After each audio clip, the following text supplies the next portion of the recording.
Yes.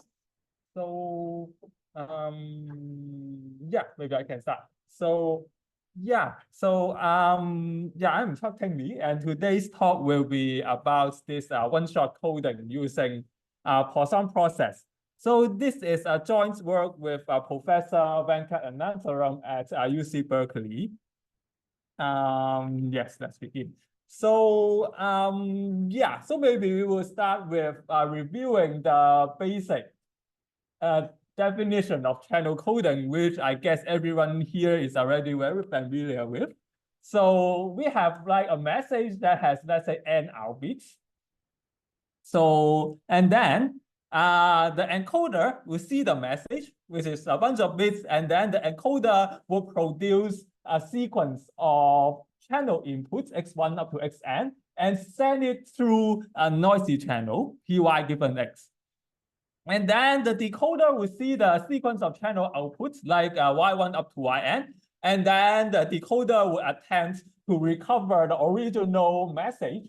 And we want like this m hat that is recovered at the decoder to be equal to the original message with high probability.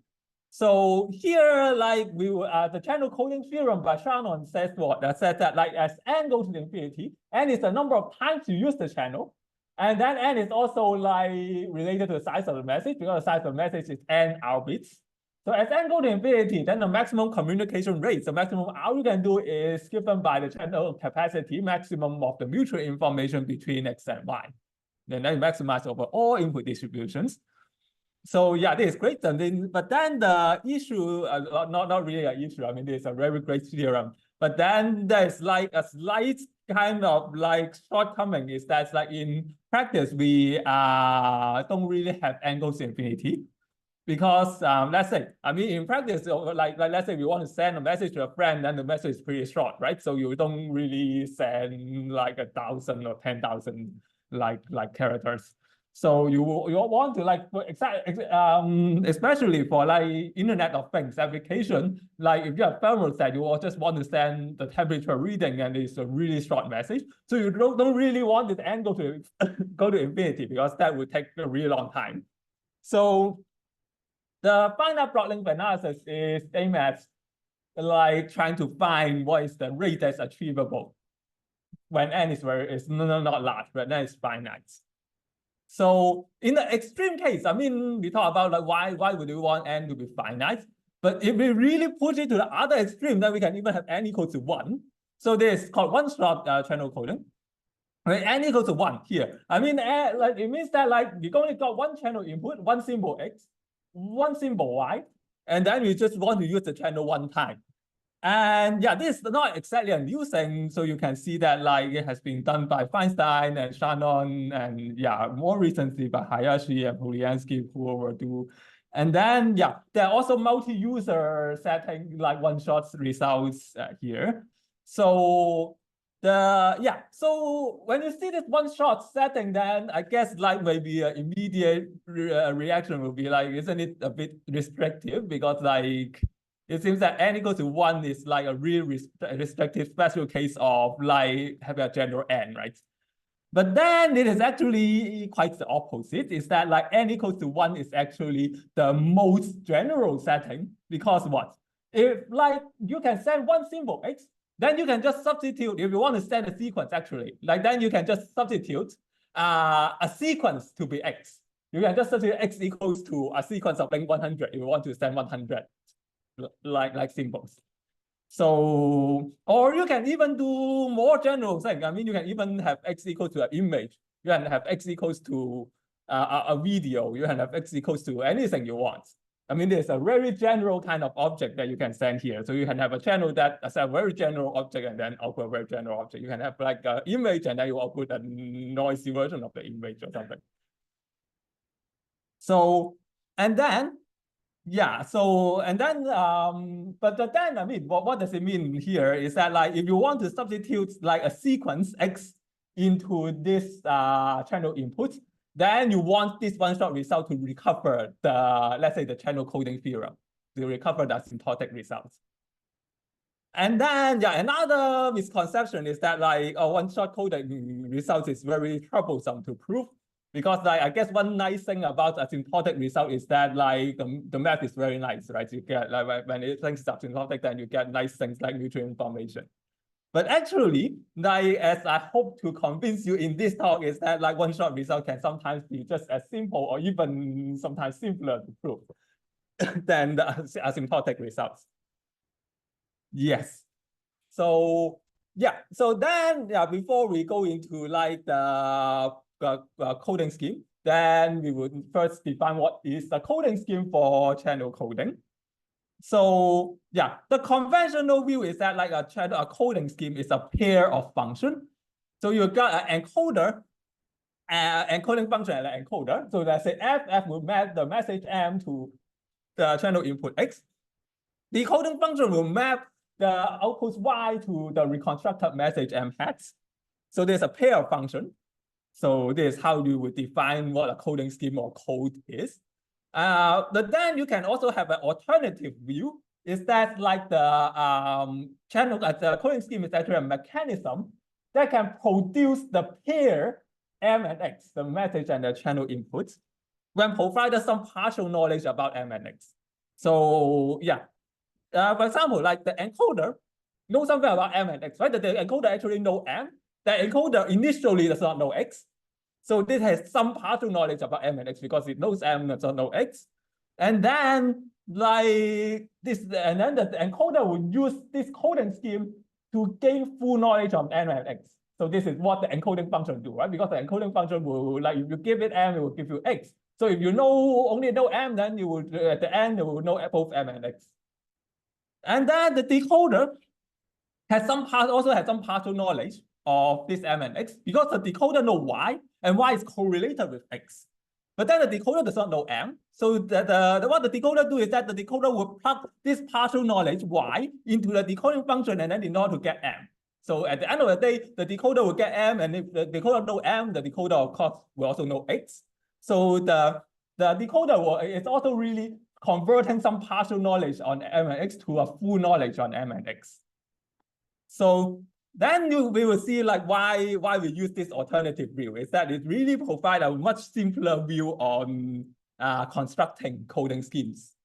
So yeah, so now this is the setting, and then yeah, so you can kind of even think of this like mechanism, like this alternative view as some sort of like magic box here. So the magic box says what? The magic box says that the magic box actually knows both m and x, but then the magic box won't give you the knowledge for free. You would, in order to get the knowledge m and x, you need to input some partial knowledge on m and x in order to get everything about m and x. So for encoder, encoder know m, the encoder does not know x. So encoder plug in this partial knowledge to the box, and then the box will give m and x to the encoder. And then the encoder knowing x will send this x through the channel. And then the decoder to do what? The decoder will know something about x because the decoder knows y. The y is correlated with x, and then the decoder will try to plug this partial knowledge to the message box, the message box, and the message box will, yeah, maybe, like, because like now the decoder don't just want any value of m and x. The decoder actually wants the correct value of m and x, right? The same m and x that is being known to the encoder.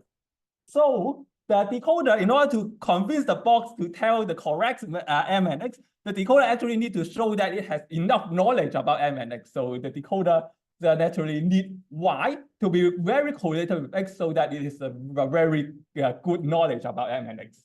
And then it will convince the box to tell you what is m and x.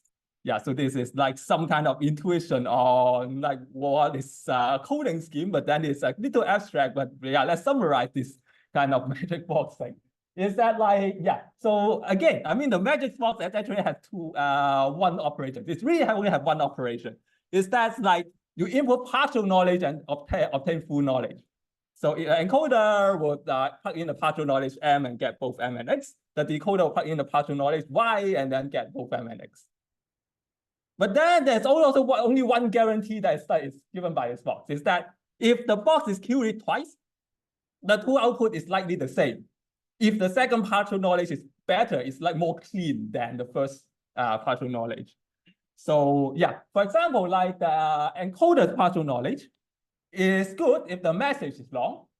the decoder's partial knowledge is good if Y is more dependent on X. So now, what does it mean for decoder's partial knowledge to be better than encoder's partial knowledge? Is that Y is more correlated with X than the length of N. So it means that the channel capacity is greater than the length of N. So this is precisely what the channel coding theorem needs. So yeah, I mean, now it's still a little abstract. I mean, we haven't really talked about what exactly is this box, right? I guess you can think of it as the coding scheme. The box is the coding scheme. But then how do we actually construct the box that have this, they support this function, and then give you this guarantee? Because it's not like usually how we think about coding scheme, right? So we will see how do we actually support this query operation and the guarantee. So what is the magic clause? Now, so this is like a box. It's really, it will be about a random variable U. And then it will output samples of U. So this, we will see later how this can be used for the coding scheme. But now let's pretend that there is some box that supports this operation. It's really just a random number generator in some sense. So it's like a box about a random variable U, and then it will output samples of U. But it's not the fixed distribution of U. So the query, in order to do query, you actually need to you naturally need to supply the distribution you want this Q to follow. So you supply the distribution Q, you obtain the sample U tilde Q that follows that distribution Q. So this distribution will represent the partial knowledge. So I mean, like in probability, the partial knowledge is often modeled as like some sort of conditional distribution, right? So this is like the distribution will represent the knowledge you have on U. And then, but the thing is that if it only needs to support this query function, then you were saying that this is just an ordinary kind of random number generator, right? Is that like if you have you can use your favorite programming language, it usually have some library for you to generate random number. Is that you can just call let's say I want a uniform random number, and then the program will just give you a uniform random number. If you want a normal random number, then it will just give you a normal random number. But then this is not good. I mean, you can't just have the box to be some random number generator, because this will not be useful for coding, right? In order for that to be useful for coding, you actually want the box to have some sort of memory in it, so that it can support this guarantee. So the guarantee is what? The guarantee is that if you supply you will supply two distributions to it. You will supply distribution Q, P, and Q to obtain two queries. Then these two queries will be equal with some probability. So precisely like the probability of U tilde Q not being equal to U tilde P. If you know U tilde P, it should be upper bounded by P over Q, evaluated at U tilde P. So this dP over dQ, you can just think of it as if it's discrete, then it's just P, like the probability P divided by the probability Q. So, but how do you interpret this inequality though? So it's I mean, if you can think of it as you first query the box using distribution P to obtain a sample. And then you sample it, and then you again do the query on Q and then obtain another sample. And then how likely is these two samples equal, right? So these two samples are not equal. The probability that they are not equal is upper bounded by this thing. So P, what does P represent? P represents how good the first partial knowledge is. And then Q represents how good the second knowledge is. And then the P over Q will represent, will mean if this fraction is more, it means that the second partial knowledge, the Q, is better than the P. So this will mean that if Q is much more descriptive, it's you contain much more information about these points than P, then you can decode without error. So but then so these are the two things that the box needs to support. But how do you actually construct it? Does this box actually exist? So one way to construct it is studied in this one of this paper by myself and Professor El Gamal, and then another by myself and Professor Nafaram. And it's also related to the gumbo max trick that you might see in machine learning. Is that the construction is like this. You assume that U is an integer from 1 to k. is discrete, and then the box contain a bunch of IID, exponential random variables, z1 up to zk. So, and then how do you do query? Is that you import distribution P, you will get the sample that is the argmin of ZU divided by PU. So each time you get a query, it will compute this argmin. So, and then you can prove using property of exponential random variable that this will actually follow the correct distribution. I guess you can see this because like if P is larger, then it's more likely that, I mean, this fraction is small, so it's more likely that it's the argmin. So you can see that you can actually prove that this will follow the, like this UP will follow the distribution P. And then, yeah, we can also prove that this simple construction will give you the guarantee that we want, is that the probability that two queries are different is upper bounded by this fraction. And then, yeah, I think we have the proof here, but no one is interested in that. So yeah, but then I guess, yeah. So next is that like we can also generalize this to to continuous or to general random variables. So this, like, in order to generalize it, because now if you have uncountably many values of U, then you cannot have a sequence of IID exponential random variables. But what we can do is that we would instead use the Poisson process. So basically, you have like a 2D kind of Poisson process where the horizontal axis is U, vertical axis is some T, like some time axis. And then if you input the distribution P, you will try to get the point that has like the smallest T divided by P evaluated at U. So it's like the picture is kind of like this. So let's say this P is the probability density function of the query. It looks like this. So you want to get a sample following this red distribution here.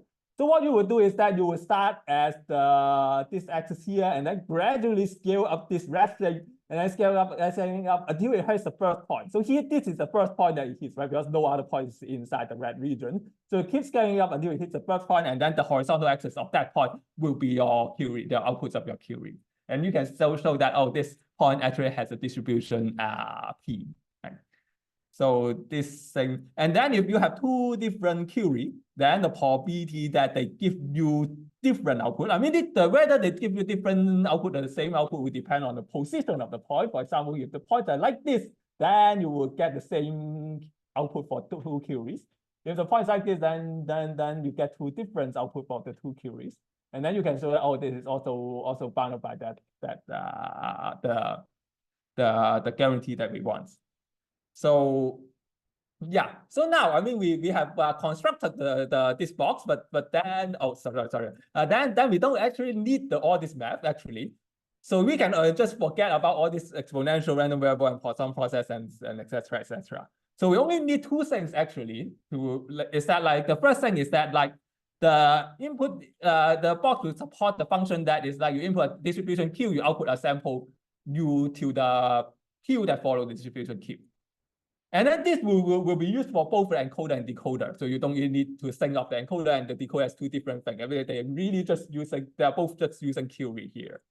And then for the guarantee, so we have this guarantee is that like if you query the box twice, then the probability that the difference is upper bounded.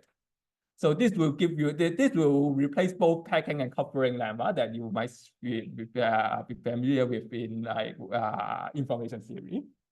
So yeah, so now let's see how we can use this for channel coding. So now you have the box about X and M.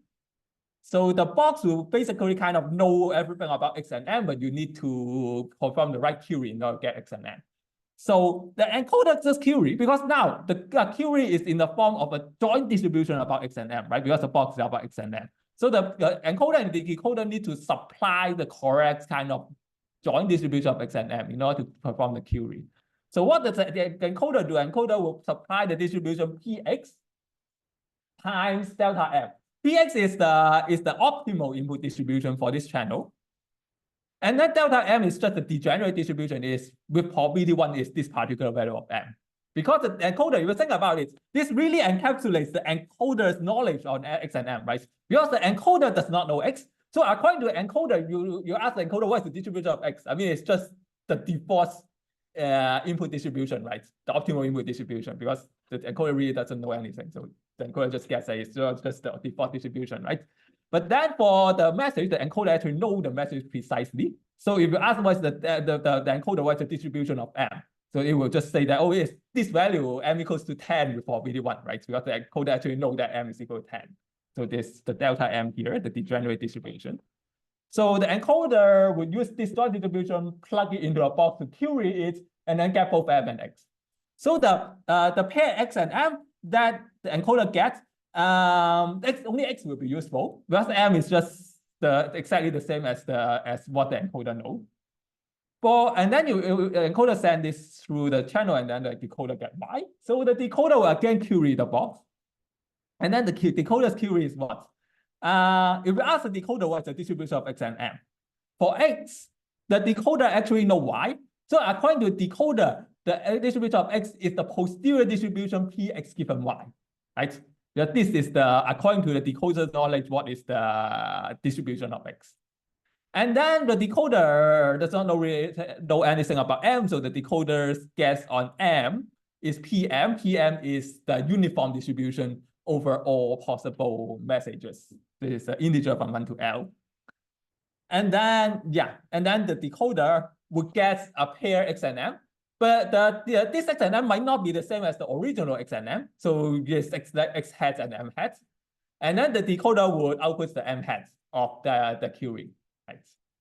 So now, I mean, let's use the Poisson matching lemma, the guarantee that we have about this box, is that the probability of error is the probability that these two, I mean, it's upper bounded by the probability that the two queries give different results. So, and then you will upper bound this by this fraction, the fraction like the P over Q here. But then what is the this fraction here? So is this the numerator is the what the encoder used, and the denominator is what the decoder used. And then if you evaluate this fraction, you will get what? You will get P divided by the first term here is Px divided by Px given Y. This term is actually, if you take the logarithm of it, it's called the information density. The information density, you can write it as log of Pxy divided by Pxpy. If you take the expectation of this thing, it will give you mutual information. So this term here is just 2 to the power negative of the information density. Then what about the second term here, the delta M divided by PM? So delta M is always equal to 1 because it's a degenerate distribution. So the numerator is 1, denominator is 1 over L. So this fraction is L. So you get this expression here. So you get this expression here. And then, but there is also one thing is that like the box is actually random. So you actually need to fix the randomness in the box before you get a deterministic coding scheme.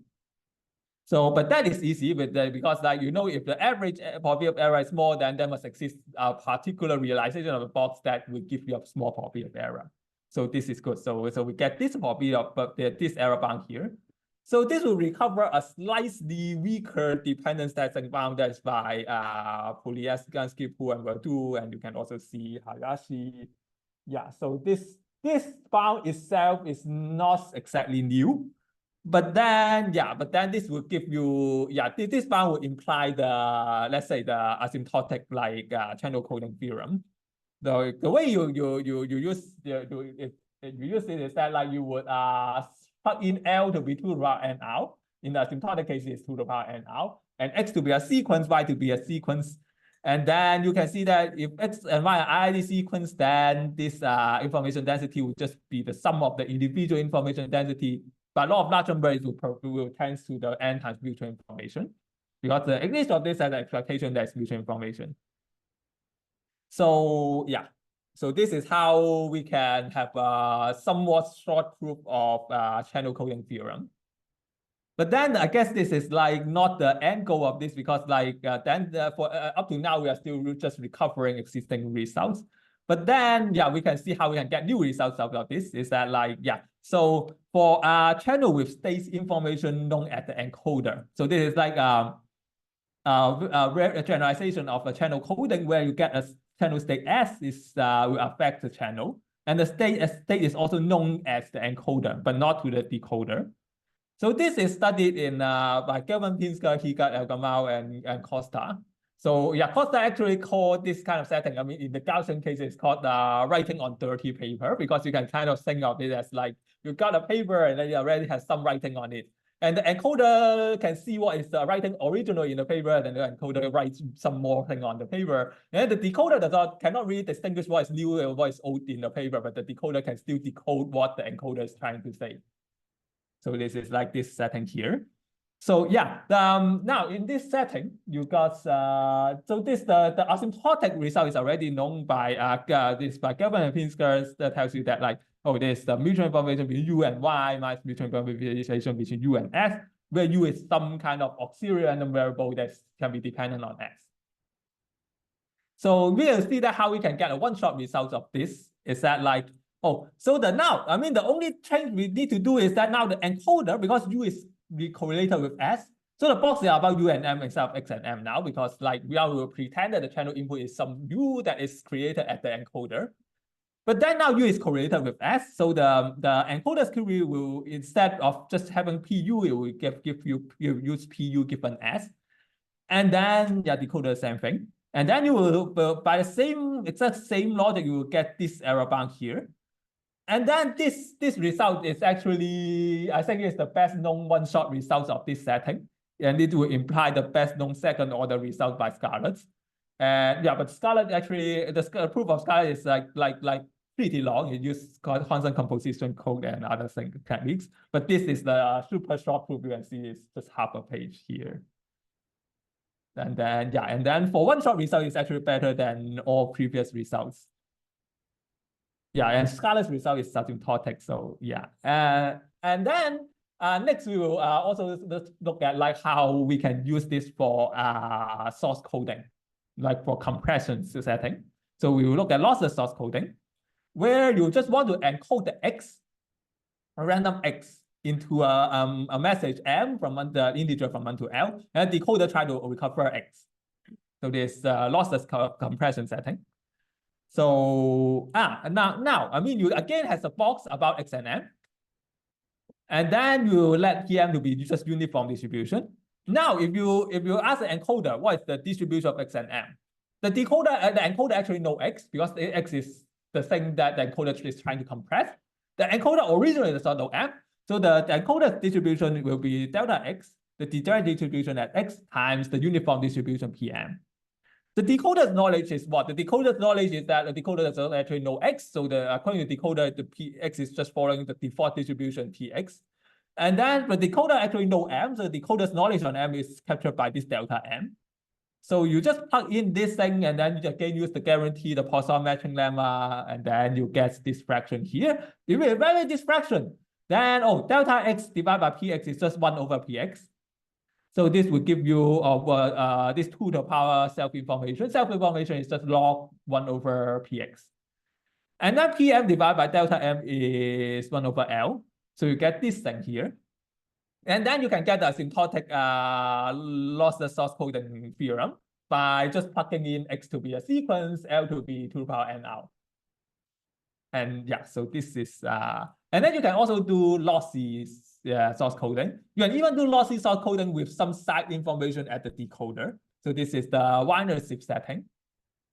So in this setting, you get an X, you want to compress, the encoder get X, and then the encoder try to emit M, and then the decoder, and then there's also side information correlated with X that is known to the decoder.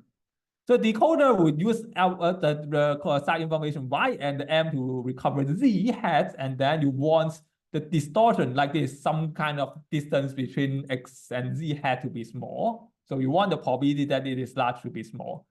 So this Wiener-Zipf theorem tells you that this is given by the asymptotic rate is given by this expression here. And then really by the same kind of logic, that maybe I could skip the proof here, but it is really the same logic. You can prove the one-shot version of this results that I think is probably better than other one-shot results that is known. So yeah, so we can see it like this is just a comparison of the approaches that is often used in information theory. So I guess the one of the most popular method is the strong typicality for proving maybe multi-user kind of coding setting. Is that like you for strong typicality you can the one limitation is that it does not work for general alphabets. And it is also, yeah, it is simple, but it is like sometimes it can get a little complicated, but it's generally simple. And then, yeah, the conventional one-shot proof using like packing or covering is maybe a little complex. And then the new approach by this Poisson process is both very simple, and then it gives you good finite block length results, and then it works for any kind of alphabets. So yeah. So and then yeah, this let me see. And maybe I can go through very quickly about like how we can also use it for multi-user setting. Let's say for multi-access channel, where you get two encoder and one decoder. So encoder one want to send M1, the encoder two want to send M2, and decoder want to get both M1 and M2. So this you can also use the same box construction, but now you will need two boxes, like one about X1 and M1, one about X2 and M2. So encoder will use box one, encoder two will use box two, decoder will first use box one and then use box two. So you can also use it for broadcast channel, and then yeah. So I guess maybe I can end this talk here. Yeah, so this talk is just like the purpose is just to maybe like tell you about this Poisson kind of construction of this coding scheme that may be slightly different from the conventional scheme, but it's actually quite simple and give you pretty sharp results. Yeah, so yeah, thank you very much.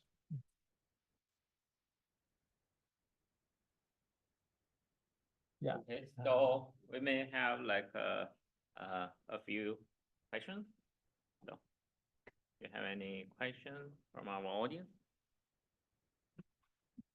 I see a very interesting idea. So you just change the view of the encoder and decoder. Then you derive a new truth. Yeah. So I think maybe possibly a simple truth. So my question is so for the we have new truth, but can this new truth provide some guidance to our code design? That may be very important. Yes. Yeah, thank you for the question. So yeah, we have also tried looking into like more practical code construction inspired by this Poisson construction. Yeah, so I have a joint paper with Yan Xiao and Chi Wei about like linear codes that is inspired by this construction. Because here the construction is all random, so it is like not exactly practical. Like if you want to implement this just according to the definition, it would take maybe exponential time. But like for now, I mean, for this talk, we are only be interested in theoretic work, so there's not a big problem. But for practice, then we will need to like some more structured kind of approach to get the similar guarantees. And yeah, that like we have that paper about linear code, but there's also we're also looking into like whether we can have maybe sparse construction and other approaches that can give you similar guarantees. Yes. And yes. Yes, further on this construction thing, if we can construct code that can enable the input of the channel to match the channel itself. For example, in your case, if you present the channel as a discrete channel represented by the channel transition probability. So in this new technique, where can we see you are actually enabling the input of the channel, the distribution to match the channel situation? A real distribution. I guess like thank you for the question. So I guess one advantage of this is construction is that like you can precisely control the input distribution. So you can like this is maybe useful for maybe if you have power constraint, cost constraints on the channel. So because like here I mean if you randomize the box, then the distribution of X is exactly the distribution that you design. So this is actually just to give you actually the precise input distribution, like any input distribution that you want this code to have. But then, of course, like in reality, because you always fix a particular box, then the distribution might deviate from the thing you want. But still, like for like, yeah, but still you can show like by maybe some concentration that this should follow the more or less the correct distribution. But in this case, the interaction between the box you show here, you're sort of trying to guess can I understand it as you're guessing the input distribution or estimating the input distribution? Estimating the input distribution. I guess to construct this coding scheme, you actually need to know the optimal input distribution, or you can plug in any input distribution, but then the results, the rate you get will be dependent on the input distribution that you use here. So you need to have some reasonable guess on what is the optimal input distribution. Yeah, the reason I asked this question is, would it be possible to apply this technique to calculate capacity of the channel? That one I'm not very sure. Because it relies on whether you have an optimal input distribution.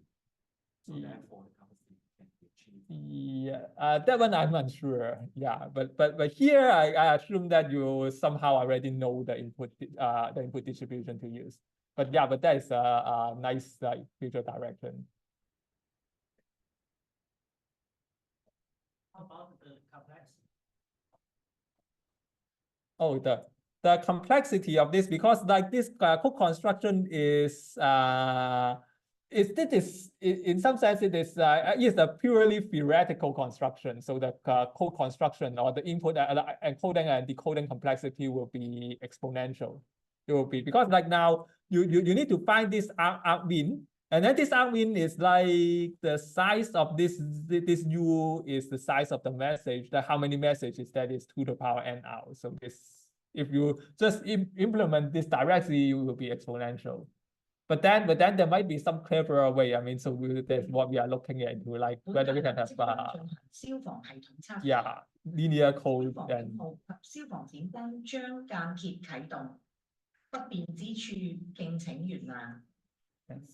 so yeah. 注意，本大楼即将进行消防系统测试，消防警号及消防闪灯将会间歇启动，不便之处，敬请原谅。 Yeah, so Attention, please. yeah. Fire services system test will take place in this building. Fire alarms and flash lamps will be activated intermittently. Sorry for any inconvenience caused. Yes. So but then we are also looking into maybe more efficient like construction that give you this guarantee. So yeah, this is still ongoing work. Yes. This be combined with some equation, for example, we have Yeah. So yeah, we are looking into sparse construction or maybe polar code and other like approaches to do this, but they're still kind of ongoing. Yes.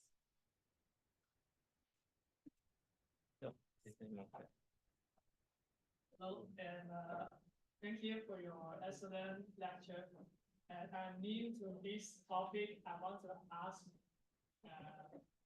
I have some question.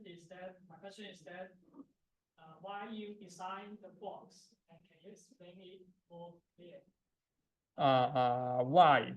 I guess it is yeah, thank you for the question. So I guess this is the box is a kind of unified way to think about encoding and decoding function, because like really, I mean, both encoding and decoding are in some sense they're converting partial knowledge to full knowledge. So you can have, right, if you have one, but they are like in the conventional code construction, you need the encoding and the decoding function to be a pair, right? You actually design these two together. So actually then if you are going to design it together anyway, then why don't you just combine it to a one thing that is like a general kind of Turing machine that you can plug in a distribution and get a sample out of it. So this is the kind of the intuition of this box, is that it's both the encoding and decoding function, but it is maybe more unified way, is that like now it really just need to support one query function and one guarantee. Is this box is for encoding or and decoding? Yes. And function of this box is to put some theory in this information this theory area. Yes. Yes.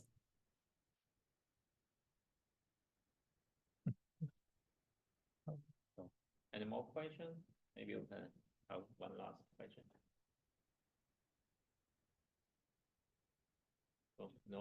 May I ask, for this magic box, can it be applied with a secret sharing scheme? Secret sharing. Yeah, thank you for your question. I'm not sure. I guess in the paper we also have results on wiretap channel, and it might be possible to use it on secrecy settings, but we are still investigating on that. Yeah, but yeah, you can actually use it for wiretap channel, but I guess I've skipped that part. But yeah, but it is slightly more complex. Yes, but we can discuss it later, I guess.